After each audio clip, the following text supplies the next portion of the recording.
to experience that, it's unlike anything else. You ask that question, I get a little goosebumps. You look out, you see everyone praying with you, and you know that they're not even there for you, but you're there for God. It's just the real sense of what communion is for me when I'm singing music and when I'm singing songs and playing music as well. Man, I think my favorite song at the moment to play is it's what we led with today. It's definitely Holy Water. Just kind of that whole aspect of prayer. It's a simple song. I'm here on my knees. I'm here to pray, and it's asking God to just baptize me in His love, to baptize me in His Spirit, to baptize me to be a new person, to really turn and to change my heart and to allow God to mold my heart to love Him even more. Yeah, I think when I started following God, it was definitely around when I was in high school myself.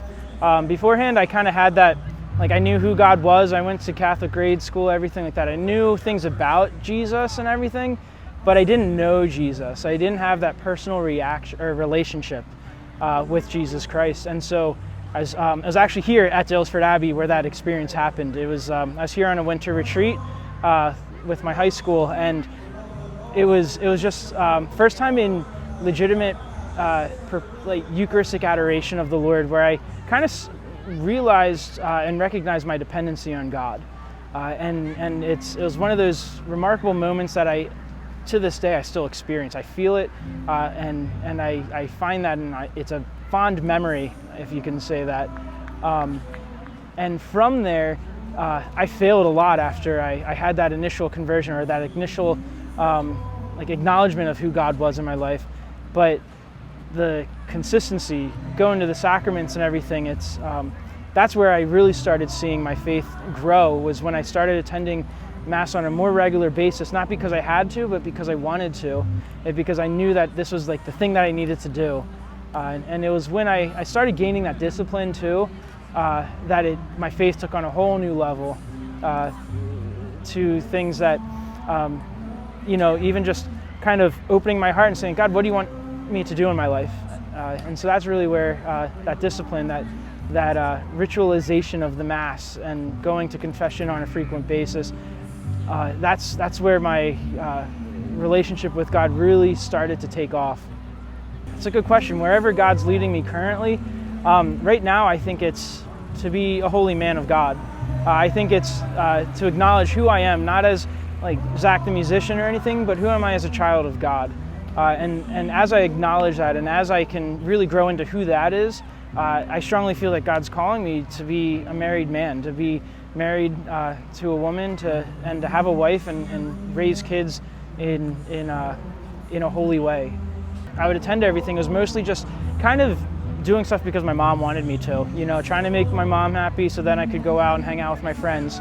And so I was doing it more of a utilitarian way. It was very similar to that. And then I'd go to Mass, but I was falling asleep.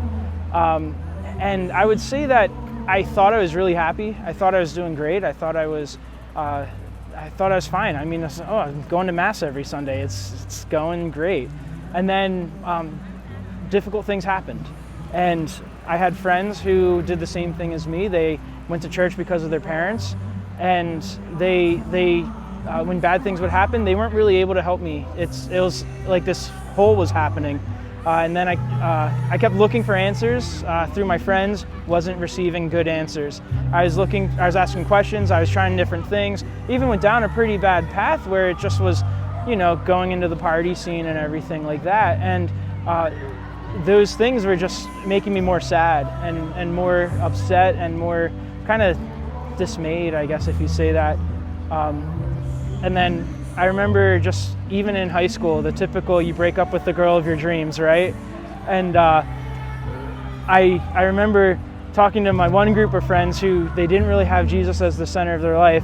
And they're like, oh man, let's go. We'll go to a party, we'll have fun. It'll be great, you'll meet some other girls.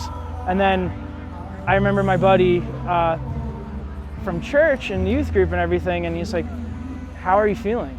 How is this hurting you?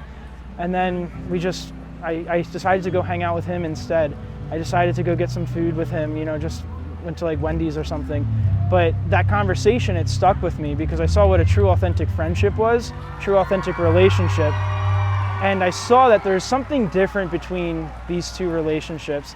And it was clearly that God was in the center of that relationship. And I wanted that. I wanted that relationship with my buddy, but I also wanted that relationship with God. If you're struggling with a relationship, you're not going to develop a relationship with someone if you don't talk to them. So prayer's the focal point. You have to pray. My suggestion is if you're struggling to pray every day, start with a minute. Dedicate a minute of your time. Pray an Our Father, Hail Mary, Glory Be, and then just be quiet for 15 seconds.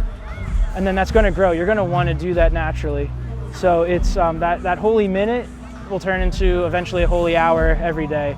And it makes your whole day that much better.